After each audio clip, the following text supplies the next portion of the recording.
Assembling your team is vital for your state of mind. You're going to want professionals who excel in these areas to be able to help you throughout the process and help you later on in managing the property. So the first person you're going to want to look at is going to be your realtor. You want someone who has experience, especially in that class of property that you're looking for, and is very familiar with the area and is familiar with working with investors. So you want to have someone who has experience with single-family homes if you're looking at single-family homes, multifamily homes if you're looking at multifamily, and commercial if you're looking at commercial. You don't want someone going outside of their area of expertise. You also want to look at your lender.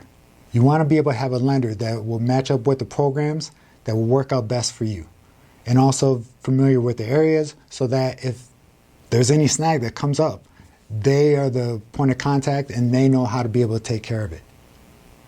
You also want to have your property manager. Your property manager is going to be the one that'll take care of all the issues that come up and also be able to let you know, hey, this is an area that excels or this is an area that you're going to have problems with. So you want a very good property manager that's familiar with the area and will be upfront with you and let you know, I don't want to manage this property because I'm going to be looking at this. So you want a very good property manager.